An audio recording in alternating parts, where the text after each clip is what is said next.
petróleo. Me gusta más que el de arriba, honestamente, no sé por qué siempre nos llevan etcétera, este es más formal. Bueno, les quiero hablar del tema dado, que es el de, ahí tiene, fue mi libro el año pasado, China irrumpe en Latinoamérica. Le hago la pregunta si es un dragón o es panda. Acabamos de estar en una conferencia en Shanghai, ahí precisamente estaba Alexis, estaba también el doctor James, un servidor, me tocó dar una conferencia que precisamente versa sobre algo que ustedes ya tienen que tomar en cuenta. Hoy, se los digo de entrada, el mundo es tripolar. Hoy hay tres grandes potencias. Estados Unidos, que era la potencia unipolar, que va en declive. El paradigma, lo que muestra, exhibe su soledad internacional, pero sigue siendo, obviamente, yo diría hasta el primum inter pares, que quiere decir el primero entre iguales. Estados Unidos sigue, obviamente, en un buen lugar, seguro sigo insistiendo en ese primer lugar, pero ya tiene que compartir el mundo con dos potencias emergentes. Una reemergente que resucita entre los muertos, que es Rusia, gracias a su extraordinario manejo geopolítico del petróleo y el gas. Ustedes saben que Rusia es una potencia de primer nivel gasera, más que petrolera. Acaba de hacer grandes acuerdos la semana pasada con Rusia. Esto no sale en la prensa occidental. Yo de entrada les digo, si ustedes quieren ubicarse, tienen que leer por lo menos los tres polos. Si no, pues nada más van a leer un polo que es reduccionista y muchas veces propagandista, es peor. Entonces hay que leer a los estadounidenses, sin duda, a los rusos y a los chinos. Entonces hoy, este es el nuevo orden tripolar de Rusia, China y Estados Unidos, no lo estoy diciendo en orden. Y China, que sube, pues yo creo que es el milagro del siglo XX, con un crecimiento extraordinario. Vean, una cosa es leerlo y otra cosa es verlo. Toda China está en construcción, todo. Yo había estado hace 25 años y para mí, cuando me preguntan qué viste de China, y se los voy a, yo creo que ahorita les cuento un poco las anécdotas de mi viaje, mi sentir, y ya luego entramos de lleno a un libro que pueden ustedes ver aquí, no solo publicidad, creo que está agotado, así que a lo que quiero llegar es de que ¿qué me quedó a mí de China realmente? Que no es lo mismo la China que vi hace 25 años, que era horizontal. Hoy me encontré con una China vertical, ¿no? Una gran construcción, bárbara, con proyectos magnos, a todo. Pero no, todos nos vamos con la finta que es la costa, ¿no? Ustedes saben que el modelo neoliberal económico lo inician como experimento en la zona cantonesa, que así le pusieron Cantón, que realmente no es Cantón, su nombre es Guangdong. No me vas a corregir mi pronunciación, porque se sabe chino. Yo creo que ya, lástima, en mi próxima vida seguramente lo voy a aprender. En esta ya es muy difícil, ¿no? Pero ustedes que son jóvenes, aprovechen la oportunidad de estar en contacto con un idioma que sin duda alguna, el mandarín, pues es uno de los instrumentos que tenemos que usar en esta universalidad que estamos viviendo. Más que globalización, que es un concepto meramente mercantilista y financierista. Entonces, ahí junto a Hong Kong, que ustedes saben ya pertenece a China bajo el modelo de dos sistemas, un país, esta región que se llama, recuérdame, Shenzhen, ¿no? Shenzhen, el que está junto a Hong Kong, donde se abre la... Shenzhen. Ahí todo el mundo habla de Shenzhen, y obviamente es una gran ciudad, tiene aeropuertos maravillosos, hay que reconocer. Entonces está toda la costa. Bueno, fíjense, yo había estado en Hong Kong, que me impresionó hace 25 años. Hoy no me impresionó. Fíjense, el mismo Hong Kong, ya vi sus edificios grandotes, pero ya viejos para mí, cuando uno lo compara con Shanghai, que es un gran fenómeno. Entonces se ve un gran auge, y ustedes saben que ahora Shanghai es el piloto de experimentación de la apertura financiera para lanzar al renminbi que así se le conoce también al yuan, a lanzarlo como moneda de divisa internacional, una de varias, para acabar con esta unipolaridad del dólar centrismo. Y obviamente la mayor parte de la gente, ustedes los van a escuchar, les van a hablar de China, poco yo diría, de Shanghai, mucho de Beijing. Me llamó mucho la atención porque aquí se los digo abiertamente, hay una campaña negra de que los chinos son cochinos, que escupen en el suelo, que todas, obviamente es propaganda gringa, eso es evidente. Y yo no conocen eso. A mí me llamó la atención, incluso traigo y lo voy a bajar un día en Facebook o en Twitter, una foto que tomé en Beijing, a 2 cuadras de la plaza Tiananmen, de una escultura a una barrendera. Es decir, ahí la higiene a ese nivel de las calles, de una ciudad muy limpia, exageradamente limpia, para el número de habitantes que tiene Beijing. Ustedes van a ver muchos barrenderos, así como los palillos chinos para comer, los van a encontrar en grande, pero para recoger la basura grande, ¿no? Entonces es una ciudad muy limpia, me llamó la atención, me impactó que le hicieran un monumento pequeño, una escultura pequeña, a una barrendera, ¿no? Ustedes saben que ahí gobierna el Partido Comunista Chino, que precisamente está la sede allí en Tiananmen Square, en la plaza Tiananmen, donde está también el mausoleo de Mao Zedong, y detrás está pues la ciudad prohibida. Bueno, para no hacerles largo el cuento, yo me eché ese recorrido, luego viajé a Xi'an, que es una maravilla, es la parte oriental de la ruta de la seda. Y ahora China, vean, con cada anécdota que les voy diciendo, les voy dando datos duros de cómo está implementándose la nueva geopolítica de China. Xi'an también me llamó mucho la atención, pero más allá de las terracotas, ¿no?, que todo el mundo conoce, esos guerreros, es una maravilla, hay que reconocerlo, es una de las maravillas del mundo. Aunque también aquí les voy a hacer otro paréntesis, los chinos son muy respetuosos de la cultura y las civilizaciones ajenas, y tienen una gran deferencia por Chichén Itzá. No es gratuito que el presidente Xi Jinping, cuando vino a México, haya pedido ir a Chichén Itzá, que es una de las 7 maravillas del mundo. Yo incluso le decía, porque lo conozco, al gobernador de Yucatán, le decía que si él había invitado al presidente chino. Me dijo que no, que él había solicitado. Y dije, bueno, ¿tú tienes idea de a cuántos gobernadores en el mundo visita el presidente chino? A nadie. Es decir, para él fue una gran deferencia a mi juicio. Hoy la gente se pelea para que lo visite el presidente Xi, a diferencia de Obama, por desgracia, que a nosotros también nos caía bien. Bueno, de Peña Nieto ni tocó el tema. Así, mejor no toco el tema. Es mejor, ¿no? Con el silencio lo eclipsamos. Bueno, entonces estaba hablando de personalidades, una de las 3 personalidades del mundo, nos guste o no con el mismo Obama, pero Obama yo creo que no es fácil la tarea de Obama. Yo soy de la idea contraria que se ha hecho de él, de que es torpe, etc. No, yo creo que él es exageradamente inteligente, tiene una gran cultura legal que adquirió en Harvard. No voy a hacer su apología, pero sí quiero hablar de esa parte. Y obviamente conoce la situación interna de Estados Unidos. Y sabe que Estados Unidos ya no es el imperio. Y no es fácil administrar el Titanic. No es fácil. Es decir, pongan a quien sea, hasta la Madre Teresa, si la ponen, no va a poder administrar Estados Unidos. Es un país que está implosionando, y eso no sale mucho en lo que se llama el mainstream media, ¿no?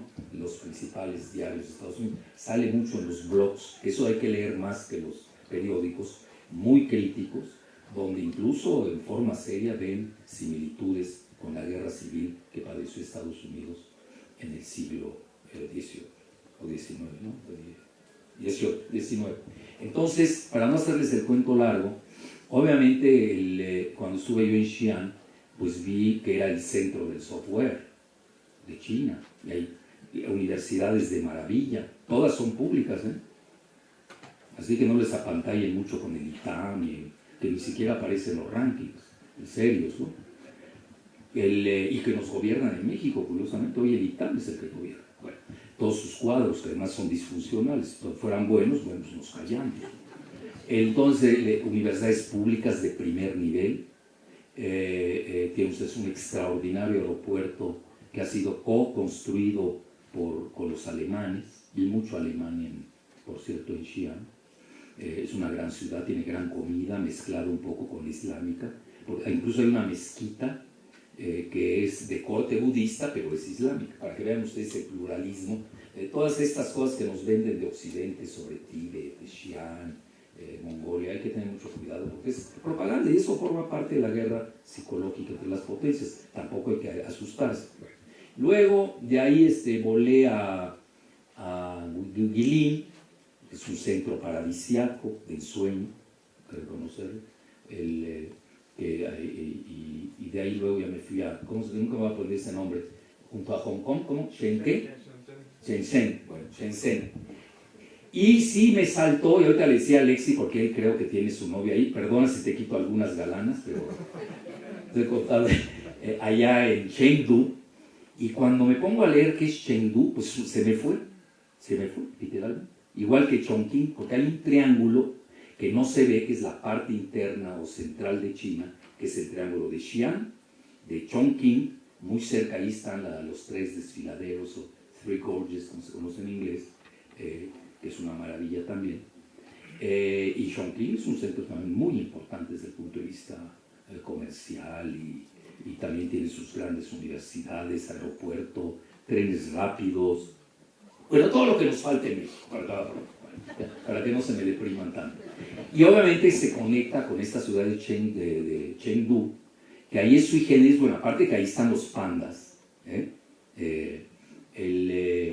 una de sus características también es de que hay muy bellas mujeres. Ahora entiendo por qué Alexi ya se quiere regresar vas a tener de mascota un panda, ¿no? Me imagino. Y tiene una cocina única, ¿eh? Ustedes tienen que recordar que la cocina china no es la que muchas veces vemos aquí en México, ¿eh? Eso es fake. No. Hay cocina china de gran altura que es diferente. Aquí la que conocemos es la cantonesa. Incluso ya la gringa china que nos está invadiendo, ¿no? La del Panda Express, no tengo nada contra ellos, no estoy diciendo, es como el Tex-Mex. Ustedes me dicen, si les gusta el Tex-Mex, pues van a adorar el Panda Express, así de fácil. Entonces, sí, yo soy buen gourmet, entonces tampoco me voy con las fintas. Entonces, la comida de Sichuan, que nos tocó probarla curiosamente en Beijing, que además tiene su pato, ya saben, ¿eh? No les estoy dando hambruna, ni nada así por el estilo, pero sí les digo que la cultura gastronómica es fundamental en las civilizaciones. Ustedes pueden ver que va a la par de una gran civilización, una gran cocina. México es el que, pero ya la estamos perdiendo, porque ya estamos perdiendo a México, desgraciadamente. Incluso nos han invadido culinariamente con esta chatarra del Tex-Mex. Eso también es muy importante. Entonces ellos son muy orgullosos de sus comidas, de sus regiones. Y les voy a decir dos cosas que me pegaron mucho de China, a mí en lo particular. Obviamente no viene en los análisis geoeconómicos, geofinancieros, que es lo que les voy a hacer aquí. Sí, pero yo les quiero dar el lado humano. Son de una gran anfitrionía. Vean, bueno, les voy a decir cosas, aquí quizás se molestan algunos amigos chinos, pero no lo estoy diciendo en forma irreverente, lo digo como lo sentí. Yo me entendía más con los chinos cuando me hablaban a señas, cuando me hablaban en inglés. No sé qué pasa, pero no es fácil la comunicación, porque poca gente también habla inglés, nada más las élites y obviamente los universitarios, pero así la población general no sabe inglés. Yo había tenido esa experiencia en Japón. Bueno, yo como iba a la aventura, imagínense, me fui la Semana Nacional, es la peor semana, pues ahí se mueven todos los chinos, imagínense ustedes cómo estará ese país, ¿no? Y me fui a la aventura literalmente y tenía suerte porque siempre conseguí boletos de avión, que son muy baratos los billetes de avión, se los digo abiertamente, muchos más baratos que en México. Los taxis son regalados, literalmente, y eso que importan petróleo, ¿eh? Es decir, porque tienen que tener una política para 1.300 millones de chinos, no para la plutocracia. Ahí tiene una visión muy especial. Entonces la gente es muy amable, muy amigable, Nada de estas mafias que nos vamos a encontrar, que uno lee en la prensa negra de Occidente. Camina uno en la madrugada como si estuviera a mediodía. Obviamente no es lo mismo las calles amplias de Beijing, que nadie las tiene en toda China, pero yo les diría que les falta, yo la crítica que les haría, ahora que vamos a empezar a viajar más a ese país, y ellos igual, por ejemplo, el gobernador de Yucatán me contó que el presidente Xi le comentó que iban a salir 400 millones de chinos al mundo. Dije, oye, pues con que te caiga el 1%, ¿quieres más? O el 10%. Pero además es un turismo muy rico, Y si no crean que es el turismo, aunque los vean ustedes en clase economy, en los aviones, porque no caben todos en primera. Yo creo que hay que hacerles aviones especiales en primera. Y fíjense que esa es una anécdota. Nunca he visto en mi vida mejor tratamiento a los pasajeros de primera, hasta en los aeropuertos. Es el único partido comunista del mundo que maneja clase primera en sus aduanas. Es decir, ustedes entran, tienen su boleto de primera y se siguen en primera hasta en las aduanas. Los que somos pobres, ¿no? En comparación a ellos, obviamente, pues tenemos que hacer las colas, porque les cuento, ¿no? Sobre todo en la travesía, que ya no la vuelvo a hacer, ¿cómo se llama esta? No me la aprendo, Shenzhen a Hong Kong. No, es un martirio. Porque todo el mundo quiere pasar, porque es más barato, fíjense el truco, viajar a Shenzhen y luego atravesar a Hong Kong, que viajar de cualquier punto de China a Hong Kong. Es 3 veces más caro. Hasta les estoy dando tips turísticos. Sí, por eso un viajero es como Marco Polo, ¿no? Se hizo sus historias. Yo voy a hacer mis videos. Bueno, a lo que quiero llegar, y luego, bueno, eso no quiero que se me pase en Hong Kong, que no me impresionó esta vez, no me impresionó. Pero es un centro financiero de primer orden, es el primero del mundo hoy, ya desplazó a Wall Street y a Londres, a la City. Ahí viene el desarrollo financiero que publica cada año el Foro Económico Mundial de Davos. Y de ahí yo tenía muchas ganas de ir a Macao, pues yo soy un aventurero, tendré 65 años, pero yo sigo siendo joven. Entonces dije, pues yo me voy a Macao. Ya me fui en un ferry boat, luego también me arrepentí. Pues oiga, es que cuando uno llega a Macao, yo de inmediato pregunté, bueno, ¿cuál es el mejor casino aquí? Ya, me mandaron a Venecia. Un paréntesis. Tienen, no sé, una atracción de los chinos hacia Venecia. Y yo acabo de estar en Venecia hace 3 meses, fíjense lo que son las cosas. Que por cierto, una de las principales calles tiene el consulado arriba de China. Me llamó la atención, dije, como que nadie hace eso en Venecia, ¿no? Ahora ya entendí, estando en China, ¿no? Ahí conecté los .com, ¿no? Y entonces, para ellos todo lo que es Venecia les impresiona, les fascina. Entonces han hecho un casino que se llama Venecia, obviamente que es de caricatura, pobre Venecia, no me la trivialicen, caricaturicen, ¿no? Pero eso es lo de menos, el número de jugadores y de mujeres apostadoras. Las mujeres juegan más o tanto como los hombres, y son bravas, nada de cuento. Y juegan lana en serio. Entonces yo le pregunto a uno de ahí de los brokers, ya estaba lleno, oía unos gritos, ya saben, el que gana, el que pierde, etc. O los que pierden, ¿no? Yo decía, bueno, a las 10 de la noche ya estaba eso así, ¿no? Entonces pregunté, oigan, y así siempre decía, no, hombre, esto no es nada. A la 1, esto es es casi una final de fútbol mundial. Atascado. Bueno, ven ustedes el lujo que no he visto en mi vida, y créanme que yo he visto lujos, se los digo con humildad, bueno, me toca ver, y amigos ricos que tengo que me invitan, no, nada que comparar, nada que comparar. Es decir, ustedes ven que es un país en auge, ellos llegan en helicóptero, no pierden su tiempo como yo en ferry boat, eso es para los chafas como yo, ¿no? En helicóptero, nada de cosas. Bueno, entonces esto les estoy diciendo para que vean que todo el país, en sus 2 excolonias, las 2 excolonias británicas que ahora han pasado bajo su control, pero con sus características propias, ve uno el auge, al interior igual. Les soy sincero, no quiero hacer publicidad, no vi ni un mendigo en la calle, ni uno solo. No sé, o los esconden y ahí viene Jalif y vamos a esconderlo. Porque si luego nos critican, ¿no? No vi mendigos, si les soy sincero. Y ahí va la parte más importante que me impresionó. Es un país que, a diferencia de Occidente, que está en decadencia moral, espiritual, ético y estética, en China conservan sus valores. Es un país con muchos valores espirituales, culturales. Por eso me detuve mucho en hablarlo. Y esa es la gran fuerza de China. Es más allá que la fuerza material que puede ir y venir. Un país que es milenario como China, es muy difícil de derrotar. Aún le pueden ganar la guerra, pero no la va a perder. En el largo plazo va a ganar. Es como Grecia y Roma, que yo siempre doy ese ejemplo. Roma le gana militarmente a Grecia, pero la cultura griega es la que al final de cuentas gana. Los resultados de las guerras no hay que verlos en el corto plazo, hay que verlos en el largo plazo.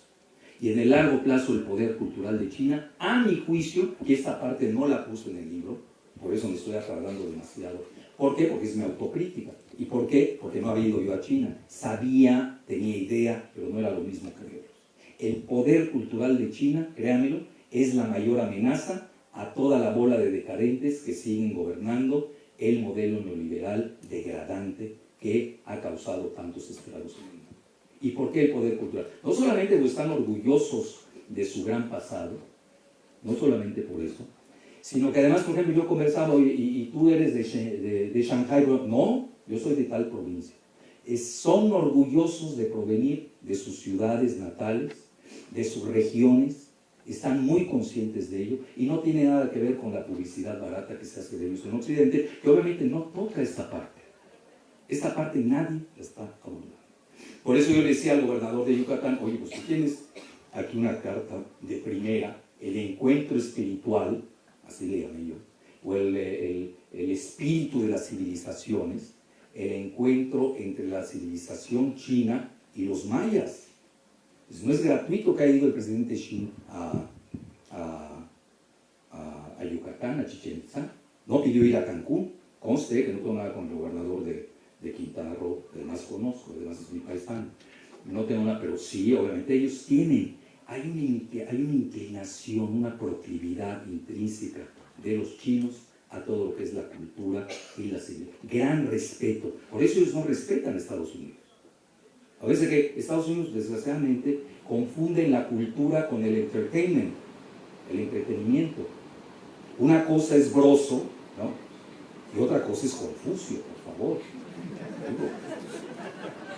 Por eso México está degradado. Es decir, si un payaso da noticias, quiere decir que las noticias son cómicas. Y si ya hemos perdido seriedad, eso no lo van a ver jamás en un país serio, menos milenario. ¿Por qué? Porque ya han vivido la pátina del tiempo. Bueno, entonces yo esa parte sí la veo que es muy fuerte, y ahí le va la otra parte que yo vi, la gran cohesión familiar. Yo soy muy observador, muy observador.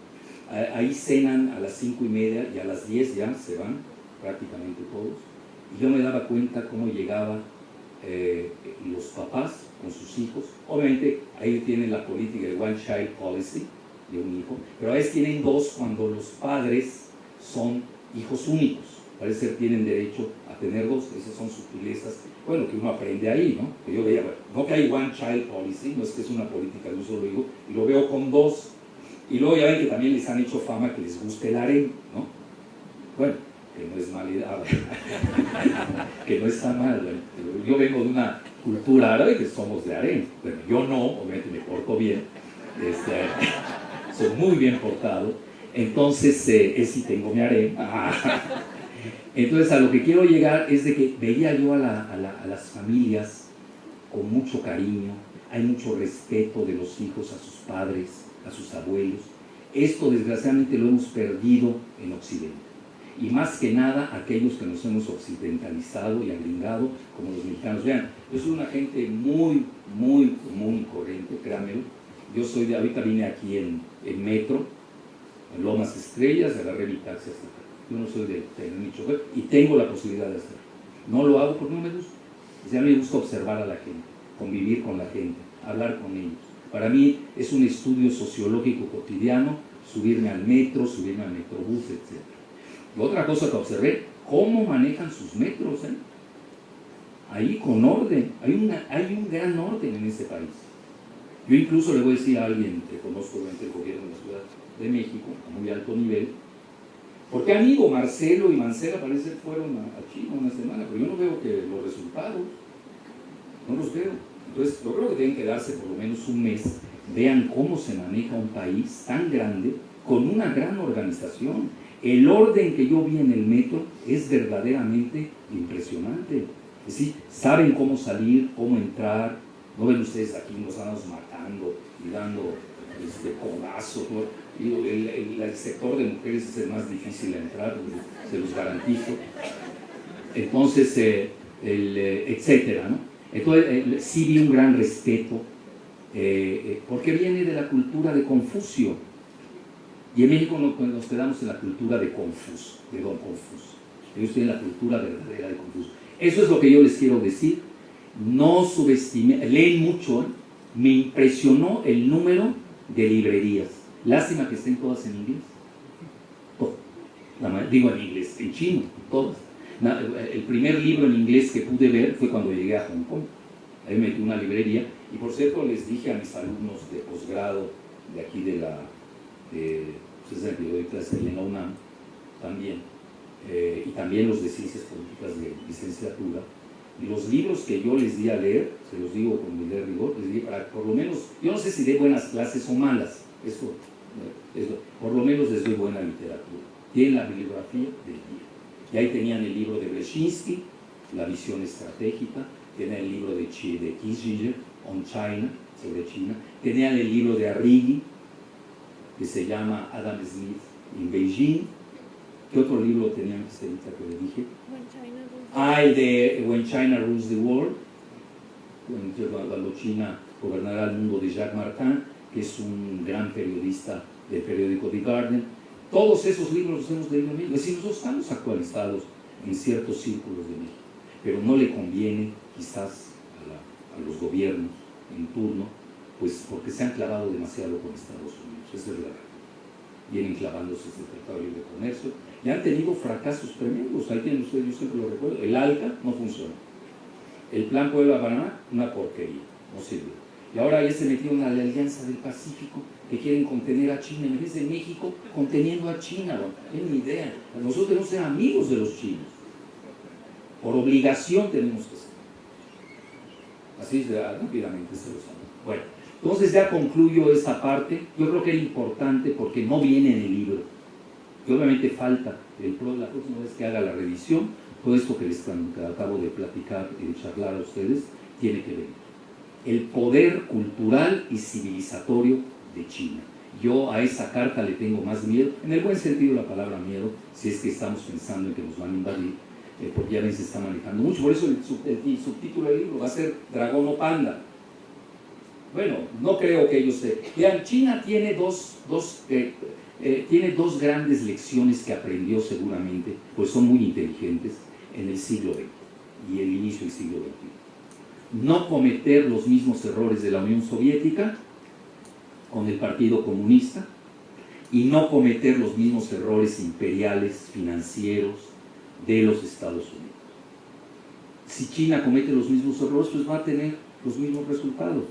No creo que lo vayan a hacer. La política de ellos es más pragmática, más armónica, es de respeto a los regímenes que están a las soberanías locales, todo lo contrario de Estados Unidos. Entonces, por eso está teniendo éxito lo que ya se llama el consenso de Beijing, que reemplaza ya al consenso de Washington. El consenso de Washington es el decálogo neoliberal que arrasó, depredó en todo el mundo y en particular en Latinoamérica. Y hoy, curiosamente, Latinoamérica, que ese es el punto que hay que decir, de la emergencia de estos nuevos, reemergencia de Rusia, que siempre ha sido potencia, y yo diría también de China. China siempre fue potencia, lo que es que nunca había salido al mundo. Yo me acuerdo que yo les daba un curso, un libro a los alumnos allá en la UNAM sobre, ya no recuerdo bien el nombre, leemos tanto que nadie a veces tiene el derecho de olvidarse de algunos títulos, pero de un gran autor que se preguntaba por qué China no conquistó al mundo en el siglo XI. Esa es una de las grandes incógnitas de la humanidad. Tenían todo. Tenían barcos, tenían mapas, tenían la cartografía de América, tenían la pólvora, tenían brújula, todo. ¿Y por qué no conquistaron al mundo? Ellos tenían miedo que los invadieran. Por eso hacen su famosa muralla, que los invadieran los bárbaros del norte, y luego le llegaron los bárbaros por el sur. Obviamente ya saben, con la guerra del opio, las dos guerras del opio, que para ellos fue humillante y no se les olvida, ¿eh? No, ellos saben de historia, créanme, los chinos conocen. Aquí ya se nos olvidó el Álamo. Creen que los gringos vinieron a ayudarnos contra los terroristas de Osama Bin Laden en el siglo XIX. Así está la propaganda. La desinformación ha llegado a esos niveles. Desde México, uno de sus grandes defectos actuales es que olvidó su historia. Y recuerden aquel dicho del gran psiquiatra de Harvard, Santayana, que decía: los pueblos que olvidan su historia volverán a repetirlo. Están condenados a volver a repetirlo. Ese es el drama que estamos viendo. China lo sabe muy bien qué le pasó en las dos guerras del opio con Gran Bretaña y con Francia en ese momento. Bueno, entonces, dicho esto, uno de los polos que ha emergido es Latinoamérica y nadie habla de ello, ¿eh? Obviamente, ya a mi juicio ya no existe Latinoamérica, se los digo abiertamente. Yo fue el tema en mi ponencia que llevé a Shanghái, ya es un mal término Latinoamérica. Hoy la estrategia de Estados Unidos ya habla de Norteamérica, están quebrados. Entonces ellos están creando una North America. Hoy incluso lo digo sin afanes publicitarios, lo escribo en la jornada, en la columna Bajo la Lupa, y con datos duros, con fuentes. No es nada aquí, no. Obviamente uno interpreta lo que lee, pero ahí están los datos de primera mano, en la que ellos quieren a Norteamérica energética, con Canadá y canadienses, y México sin mexicanos, con muro de la ignominia, drones y patrulla fronteriza. Obviamente a nosotros no nos conviene estar en Norteamérica. Y vean, yo soy tan aperturista en ese sentido que yo estaría a favor de la unión total norteamericana, pero con todo y mexicanos. Porque yo había perdido la esperanza de tener un presidente mexicano en México, y así no pierdo la esperanza de que tengamos un próximo presidente en Estados Unidos, gracias a la fuerza biológica azteca, bueno, que es la demografía. No, pues imagínense, si nos integran a los 20 millones de mexicanos de allá, el próximo presidente de Estados Unidos será mexicano, sin duda, que aquí hace mucho que no tenemos un presidente mexicano. Todos son apátridas y amátridas. Bueno, entonces, en este sentido, Latinoamérica es un poder, no hay que perderlo de vista. Entonces hoy estamos viendo el choque entre esa North America, muy estadounidense, que obviamente es muy poderosa. Estamos viendo un mundo de desglobalización con regionalismos, esa es mi humilde hipótesis, ya hasta The Economist ya la maneja, con todo la humildad de rigor.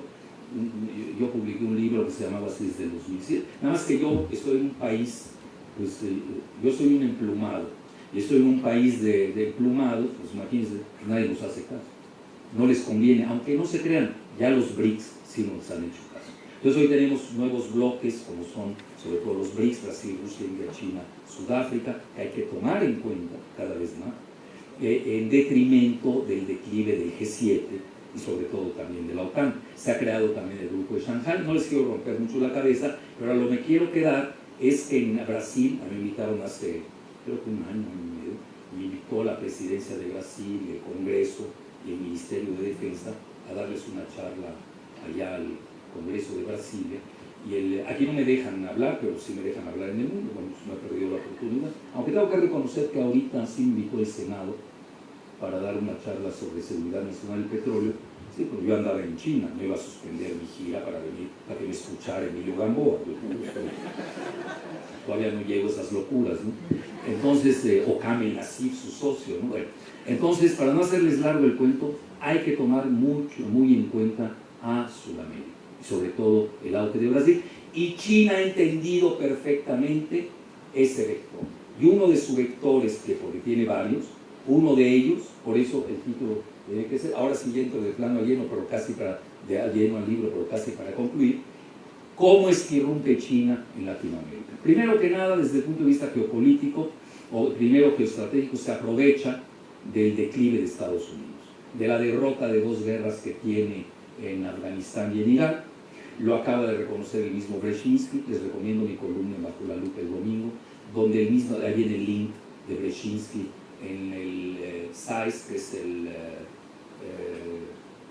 Strategic Advanced International Studies, que sería los estudios internacionales avanzados en estrategia de la mejor universidad en materia de seguridad nacional y de estrategia de Estados Unidos, que es la Johns Hopkins.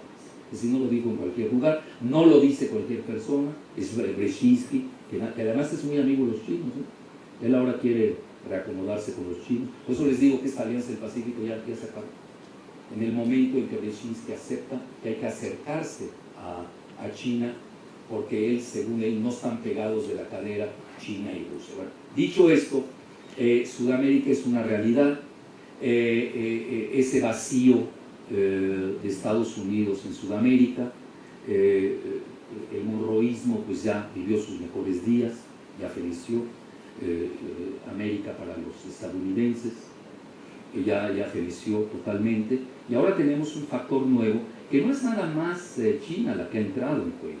Brzezinski, precisamente en el panel donde sacan un libro a propósito de él, por eso les recomiendo ampliamente el artículo del domingo, no por lo que yo escribí, sino por lo que dice Brzezinski, porque tienen el link, en donde él habla, sí, hoy tenemos que acordar, Estados Unidos, se acabó la hegemonía de Estados Unidos, tenemos que acomodarnos con Rusia, ya se vio en Siria, tenemos que acomodarnos con China y hasta con Irán.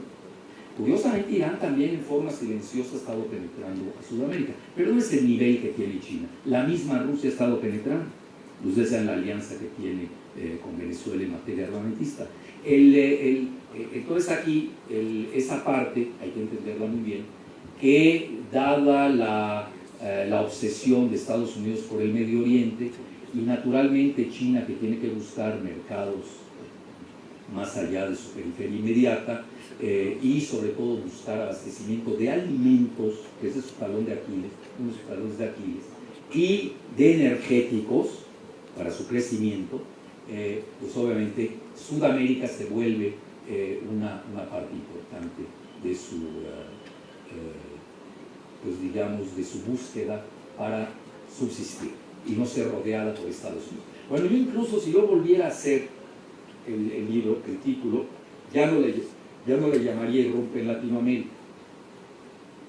yo le llamaría en Sudamérica, ya siendo más riguroso, porque uno también tiene que hacerse el autocrítico. En México no tiene penetración china, entonces ya ahí quitaríamos un país que prácticamente lo han absorbido por el concepto neoliberal de Norteamérica. Ustedes saben que ya le quieren cambiar el nombre hasta el Golfo de México, le quieren poner Golfo de Estados Unidos, en preparación de la captura de los hidrocarburos en las aguas profundas, del otrora Golfo de México y en forma inminente que será llamado el Golfo de Estados Unidos. Centroamérica tampoco.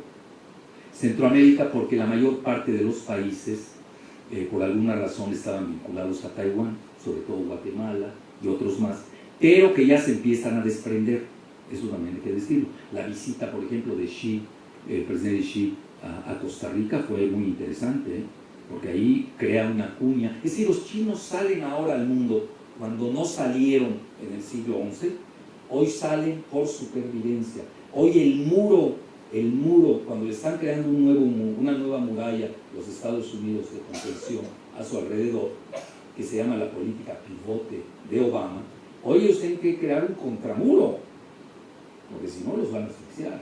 Ellos lo entienden perfectamente. Entonces han salido, obviamente, ya sobre todo a Sudamérica. Entonces son muy claras las cifras y ya me voy a ir muy rápido para demostrar. Oiga, le estoy agarrando así este micrófono, porque si no se me cae, no crean que es voz rara, porque realmente no sé por qué no está diseñado esto para un micrófono así. Ya ni sé qué hacer. No hay nada. Bueno, ni modo, no voy a tener movilidad. O sí, siempre somos creativos los mexicanos. Arranco eso y se acabó. Bueno. Ya mejor. Pues sí, puedes pegar al micrófono. Bueno, ahí tienen ustedes el título. Yo a mi juicio va a ser el modelo Panda en China. No van a querer repetir el modelo Dragón de Estados Unidos ni de la vieja Unión Soviética. La siguiente, por favor, vamos, ¿tú vas a manejarlo? Bueno, gracias. Bueno, ahí tienen ustedes cuántas diapositivas tengo para que no se me vayan a aburrir. Me voy a ir a 1000 por hora entonces. Bueno, ya les dije esto, la siguiente. Pues sí, era lo del siglo XI que no quisieron conquistar. Bueno, ahí están los varios factores, la irrupción, ya lo dijimos. Se necesita una visión holística, ya saben, holística viene de whole, en inglés, de entero, y sería holístico, le quitan la W, es decir, una visión integral, para entender la dinámica azorante de los eventos que se catalizaron a partir de la derrota militar de Estados Unidos en Irak en la primavera del 2004. Siguiente.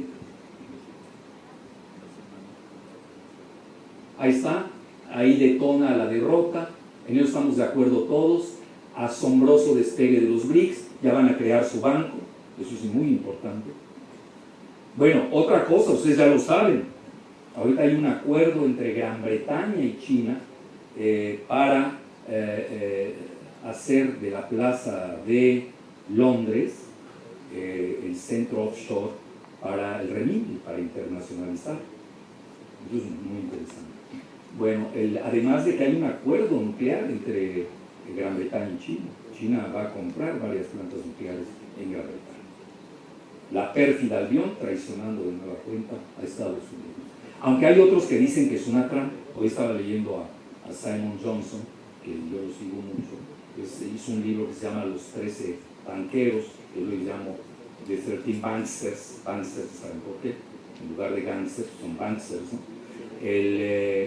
Y él es una gente que fue el jefe de los economistas del IMF, del FMI, y hoy saca un artículo interesante, me llamó la atención, dice, cuidado, es una trampa lo que está haciendo, él es británico y él conoce las finanzas, es una trampa lo que le está haciendo Gran Bretaña a China, jalarla financieramente con sus bancos para luego darle el golpe de gracia. Entonces yo le voy a llamar incluso la tercera guerra financiera del hombre. Hay que tener mucho cuidado con los británicos. Son los más pérfidos de los pérfidos. Y lo hacen muy bien, hay que reconocerlo. Son muy tramposos. Bueno, por su supervivencia, ustedes ven que es Gran Bretaña, por lo del United Kingdom, en inglés, Great Britain, ¿no? Es un archipiélago que ha dominado al mundo por siglos y sabe cómo hacerlo. Así hay que tener mucho cuidado con ellos. Entonces hoy Simon Johnson le llama la atención, cuidado, no salgan con sus bancos al mundo, ahorita son autosuficientes, son de los mejores del mundo, les van a hacer una rampa para detenerles su crecimiento interno. Ayer, por ejemplo, ya están en charlas un banco, el Banco de Construcción de China, que está a punto de comprar un banco en Brasil, uno de los bancos ahí que tienen. En Estados Unidos ya va a entrar en 2 lugares, en Nueva York y Chicago. Próximamente vamos a empezar a ver mucho banco chino. Entonces él dice, van a tener una época de auge, los van a cultivar como a la yucateca, que crezcan, y luego les dan el golpe por la espalda, porque nadie maneja mejor las finanzas en el mundo que los británicos, eso hay que reconocerlo. Bueno, ahí tienen ustedes, para que vean que también tenemos que ser dialécticos y ver también, no solamente las apologías de la tesis, también hay que ver la antítesis, ustedes sacan su síntesis. Bueno, la siguiente.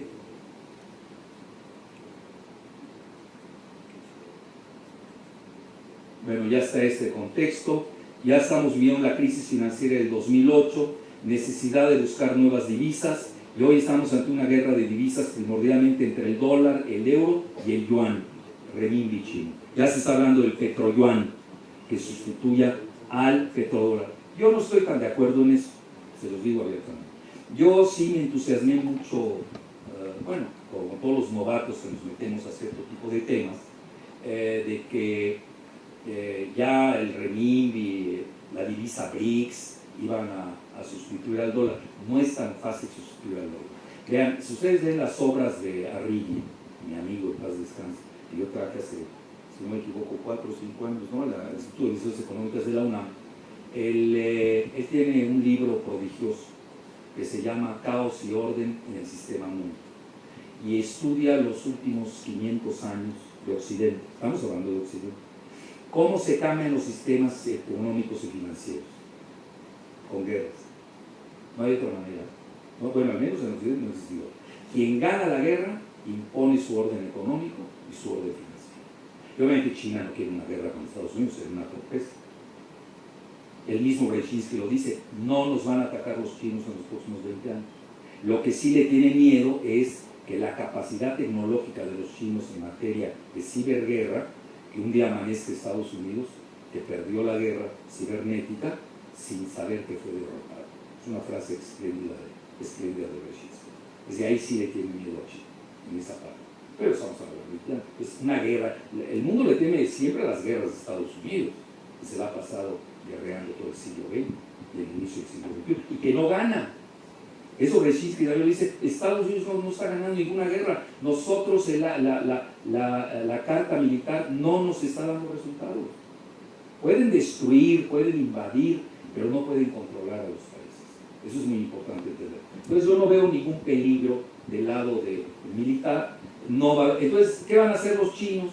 Van a gritar mucho, van a protestar, pero van a hacer, vean, los dos, Estados Unidos y China, están agarrados mutuamente de la fe moral, para no decir la yugular, ya para que se ubiquen de cómo está la situación. Y se van a acomodar, se van a ir acomodando poco a poco. Los chinos son de largo plazo, ustedes lo saben. Para ellos ven 120 años. Ellos no son cortoplacistas. El gringo ni siquiera es cortoplacista, es inmediatista, es peor que ser cortoplacista. Entonces estamos hablando de dos mentalidades totalmente diferentes.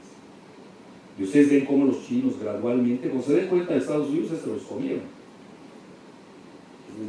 Es decir, suavemente. Killing me softly, ¿no? Bueno, como la canción, la siguiente. Entonces yo no veo que el yuan llegue mañana o el renminbi sea el nuevo dólar, no hay tal. Vamos a entrar a una multipolaridad de divisas, obviamente poderosas, igual que la multipolaridad geoestratégica de los grandes. Obviamente en materia financiera unos son mejor que otros, así como lo son en materia geoestratégica. El rublo va a tener que jugar un rol. ¿Cómo va a aceptar Rusia no jugar? La anglosfera va a tener también sus divisas, son muy fuertes. El dólar canadiense, el dólar de Nueva Zelanda, el dólar de Singapur. Es decir, no es así tan maniqueo y lineales, ¿no? Eso sí se los quiero anticipar. Porque hoy la prensa está abultando demasiado el ascenso del petroyuan en detrimento del petróleo. Yo les digo incluso, cuidado, Estados Unidos tiene un arma muy fuerte, que es no solamente la cuestión tecnológica, sino la agrícola. Ellos controlan los alimentos a nivel mundial. Y ahí hay incluso un concepto de agridólar, que nadie habla de él. Es decir, no es nada más el petróleo el factor, que obviamente es la materia prima geoestratégica por antonomasia, pero también tenemos que ver el dólar, que es el que controla los alimentos a nivel mundial, y que ya se conoce como agridólar. Entonces no es así tan duro. Yo no daría por muerto al dólar. Sí está perdiendo su proeminencia. Vamos a entrar a 5 grandes divisas, quizás. Esa va a ser mi ponencia que llevo a Ecuador con el Ministerio de Hacienda la semana entrante, que así le voy a llamar precisamente la desdolarización, y nos vamos a un mundo quizás pentacéntrico de divisas. Bueno, vámonos más rápido. Y obviamente eso le da un gran poder de penetración, que ustedes saben, China en estos momentos tiene 3.6 millones de dólares de reservas. Bueno, México tiene más reservas que Estados Unidos, ¿alguien lo confirma? Nosotros tenemos 170 mil millones de dólares de reservas, para lo que sirven, ¿no? Estados Unidos anda en 150, si no me equivoco, 50 mil millones de dólares, y todas las tienen en oro, ¿eh? Obviamente, y el oro ustedes lo tienen cotizado ellos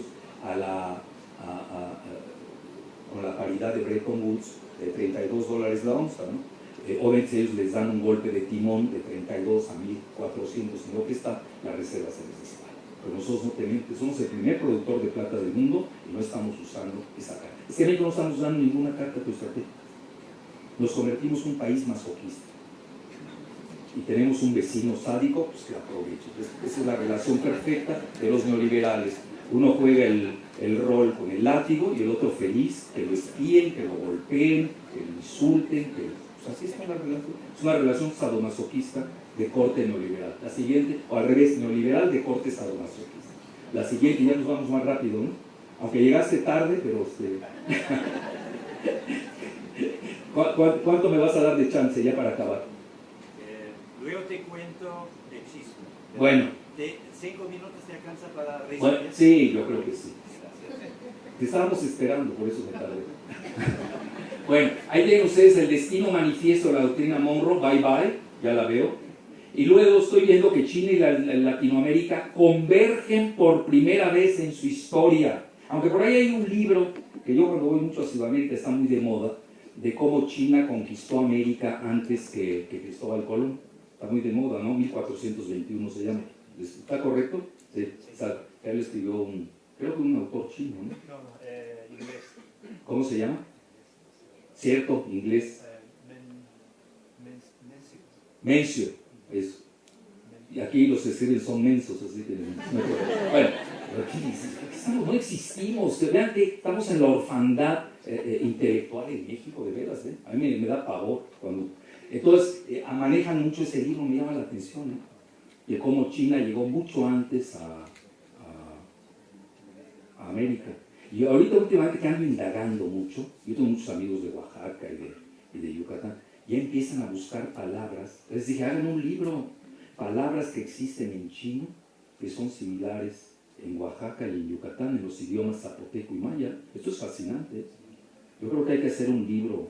Bueno, yo no puedo hacer tanto ya, ¿eh? Yo nada más doy ideas y ya, que hagan los demás. La siguiente, y ahora sí nos vamos súper rápido. A ver. Bueno, ya está. La erupción en Latinoamérica es inversamente proporcional al declive de Estados Unidos. Así de fácil. Sería ingenuo creer que la otrora superpotencia unipolar se quede con los brazos cruzados ante la erupción geoeconómica de China en Latinoamérica, pero no ha podido hacer nada, ¿eh? La siguiente. Bueno, sigo. Ya casi nos vamos a ir a la final. Bueno, obviamente el peligro geopolítico es la colisión de dos cosmogonías antagónicas, Estados Unidos y Brasil.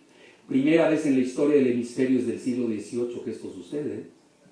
Bueno, ya tenemos aquí todos los poderes, ya les hablé de ellos. Rubro financiero, Latinoamérica se encuentra vulnerable frente al control financierista desde Wall Street hasta la City, ¿no? Que es la Plaza de Londres.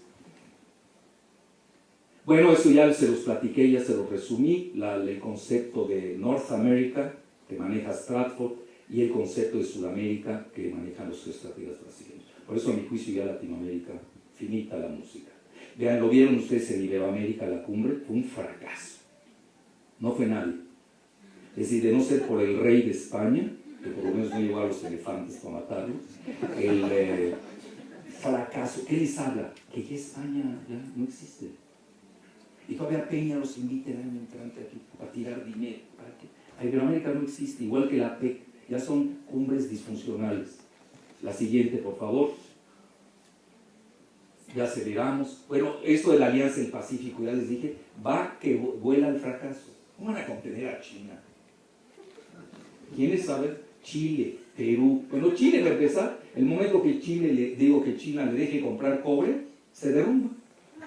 Es un país prácticamente monoexportador. Bueno, ya ni sus vinos, ¿no? Los vinos no dejan tanto dinero, son buenos, hay que reconocer. Pero hasta ahí. Argentina, a mi juicio, tiene mejores. Bueno, me van a matar los chilenos. Perú, que también tiene mucha materia prima, obviamente. Yo creo que ahorita es un grave error. Colombia, no sé, porque los colombianos son vivos. Ellos querían hacer un nuevo canal de Pasamá seco. La única virtud que tiene, bueno, tiene varias virtudes, hay mujeres muy guapas, Colombia. Colombia es transpacífico. Es el único país de Sudamérica que da a los dos pasillos, característica que no tiene nadie en el sur. En Centroamérica todos la tienen prácticamente, y México la tiene, pero para que nos sirven, y ni estamos enterados, igual no da. Bueno, y luego la política del pivote, que es el Trans-Pacific Partnership. Yo creo que ahora con la derrota de Estados Unidos en Rusia, llegó en Rusia, fíjense en lapsus, en Siria, frente a Rusia, va a haber un gran reacomodo. Yo creo que la primera víctima de la derrota diplomática de Estados Unidos en Siria va a ser la política del pivote de Obama, que van a ahorita buscar, a jugar de nueva cuenta, como lo hizo Kissinger, jugar a China contra la URSS en este momento. Ahorita van a tratar de hacer lo mismo. Sí, pero ya están muy avanzados en su relación Rusia y China. Y una gran complementariedad, sobre todo de corte energético y sobre todo militar. Bueno, la siguiente ya, sí, creo que ya. ¿Cuántas faltan, Giselita? Bueno, ahí están las exportaciones. No, ya, síguete. Ya no me voy a meter más. No, ya. Bueno, en conclusión, yo les diría que China está invirtiendo mucho en Sudamérica, mucho. Son de los mayores inversionistas en Brasil, en Argentina, el primer país donde están invirtiendo es en Venezuela. Es obvio que es por motivos del petróleo. Es decir, el talón de Aquiles de China son los energéticos, no hay que ser genios para entenderlo. En segundo lugar viene Brasil, por la soya, la alimentación, ¿verdad? Es decir, ellos compran estratégicamente, no compran a locas de ciegas. Y en tercer lugar viene Argentina, y si no me equivoco, en cuarto lugar viene Ecuador. Entonces, ahí tienen ustedes, esa es más o menos la correlación de fuerzas. Ecuador por el petróleo, pero también tiene excelentes relaciones con China. Digo, con Chile, y también con Perú. Les compran todo el cobre prácticamente a China, etc. Y al revés, Sudamérica está exportando a gran parte de sus haberes a China. Entonces, en conclusión, cuando pregunto ¿va a ser dragón o panda?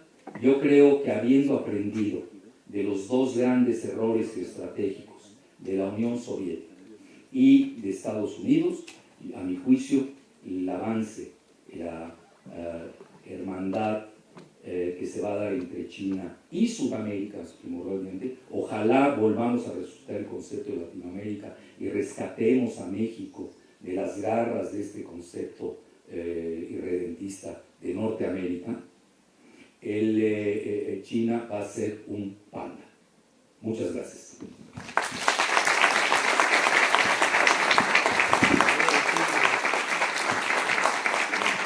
Bueno, gracias Alfredo, como siempre, brillante exposición. A partir de enero, otra cosa no funciona así. A partir de enero Alfredo nos va a hacer el gran favor de dar conferencias periódicas durante el mes, 2 o 3. Hay que ver esto porque en el Centro de Ciencias de la Transición establecemos el Centro de Estudios Geoestratégicos que Alfredo va a encabezar. Entonces esto era un bocadillo. Ahora estamos un poco avanzados con el tiempo. Yo no podía estar antes, Alfredo, ahora te cuento el chisme.